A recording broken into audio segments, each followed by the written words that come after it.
ఏంట్రా గుడ్ల గుబులా అలా చూస్తున్నావేంటి? గిన్నె కోడిలా మెడికల్ తిరుగుతున్నావేంటి? ఏంట్రా తిక్క తిక్కగా ఉందా? అక్కతో అలా నేను మాట్లాడేది? అవును, నాకు కొంచెం తిక్కుంది.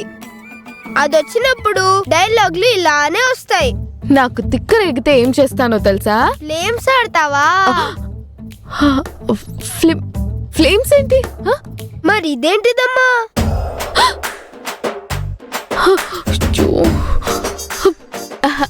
ఇది ఇటు అమ్మా, నేను ఫ్లేమ్స్ ఆడితే తిడతావా? మరి నువ్వు చేసేదేంటమ్మా? అంటే అక్కడ బుక్ ఖాళీగా ఉందని. గోడ కూడా వైట్ గా ఖాళీగానే ఉంది. దానిపైన రాయొచ్చు కదా, లేకపోతే మేడ పైన రాయొచ్చు కదా. ఏంటది?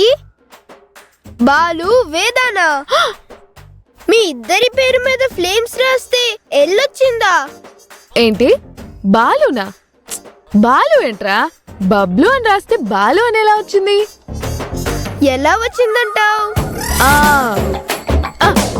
జాను రాసుంటుంది.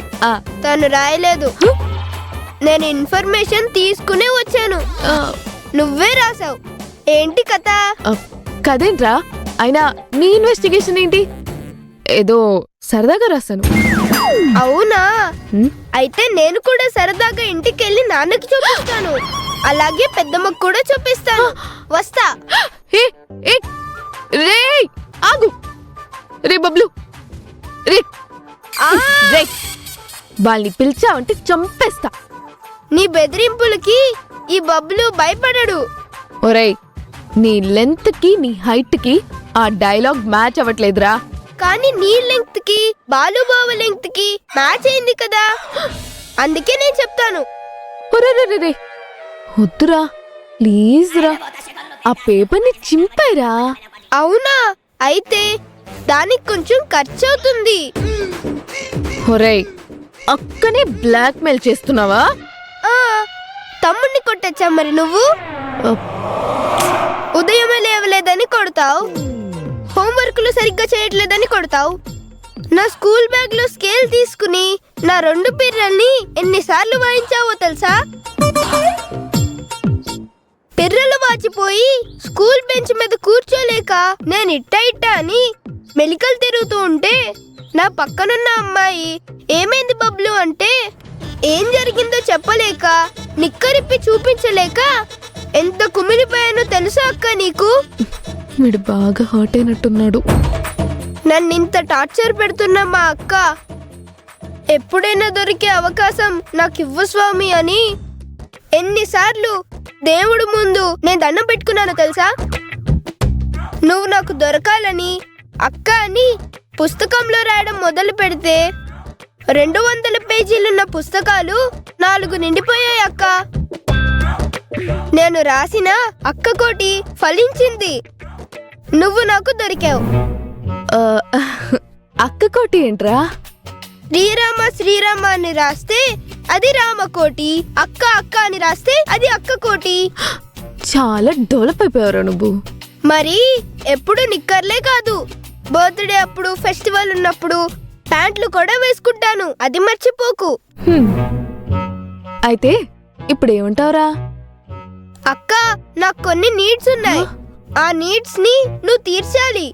కాదు కాకరకాయ అన్నావనుకో ఆ ఇంటికెళ్ళి పుస్తకాన్ని చూపిస్తావు, అంతే కదా?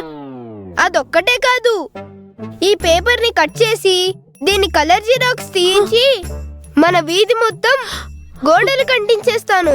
ఒరే నానా, ఇలాంటి రిస్కీ షాట్లు ప్లాన్ చేయకురా. అయితే నా కండిషన్స్ కి నువ్వు ఒప్పుకోవాలి. ఓకే, నీకేం కావాలి చెప్పు. రే అలా చూస్తున్నావేంట్రా? నిజంగా నువ్వేం అడిగినా కొని పెడతాను. అవునా? సరే అయితే థింక్ చేసి చెప్తాను. థింక్ చేసి చెప్తావా? అనవసరంగా వీడికి దొరికిపోయానే.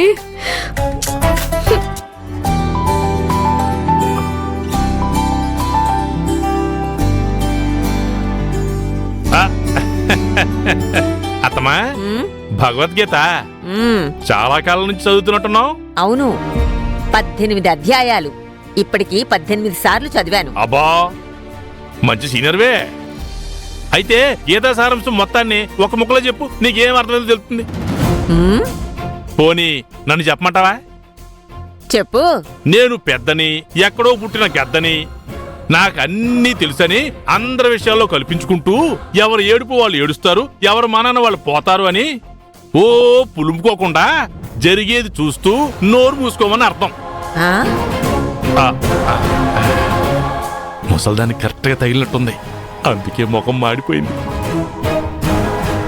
ఏంటే అది? చెత్తమ్మా. చెత్త. ఎదవ చెత్త, ఎదవ చెత్త. ఎప్పుడు చూడు ఇంటిని అంటి పెట్టుకుని ఏడుస్తూ ఉంటది. ఎంత ఊడ్చి బయట పారేయాలన్నా పోదు. చి. ఇదిగో అత్త, నువ్వు అత్తమాను చెత్త చెత్తాను అనుకో, అదేదో నన్నే అంటున్న ఫీలింగ్ వస్తుంది నాకు. కొత్త ఫీలింగ్ ఎందుకు రావడం? నేనంటున్నది నిన్నే.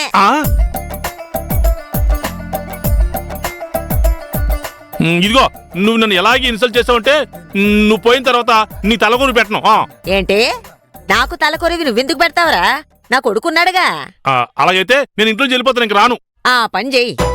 నువ్విలా పోగానే నేనలా తిరుపతి కొండకు నడుచుకుంటూ పోయి 7 కొండల వాడికి నిలువు దోపిడీ ఇచ్చుకుంటాను. ఛీ!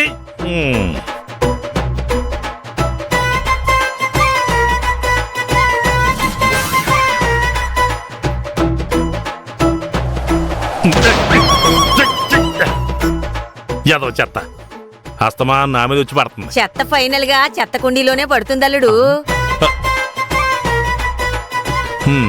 మనిషి ఇక్కడ లేకపోయినా నా మీద కౌంటర్ మాత్రం ఆగట్లేదు. ఇది ఉదయం బాలుగడికి వచ్చిన లెటర్లా ఉందే. ఇంగ్లీషు. ఇదే లెటరు. అన్నయ్యకి ఉద్యోగం. ఆ? ఉద్యోగం కాదు బామ్మ, అదేదో చారిటబుల్ ట్రస్ట్ వాళ్ళు మాకేమైనా డొనేషన్ పంపిస్తున్నారా అని లెటర్ పంపించారు. ఈ లెటర్ చూడగానే ఒకేసారి ప్యాకెట్లో సోలో గేమ్ కొట్టినట్టుగా నా కూతురు ముఖం తెగెలిగిపోయింది. ఊ అని ఏదో ఊతపోయింది. ఈలోగా బాలు కూడా వచ్చి టాపిక్ మార్చేశాడు. డొనేషన్ అన్నాడు. ఎవడైనా వ్యాపారం చేసుకునే డొనేషన్ అడుగుతారు, లేదంటే ఉద్యోగం చేసి సంపాదిస్తున్నవాడిని డొనేషన్ అడుగుతారు. ఇంట్లోంచి డబ్బులు పంపిస్తే చదువుకునేవాడిని డొనేషన్ ఎవరు అడుగుతారు, ఎందుకు అడుగుతారు?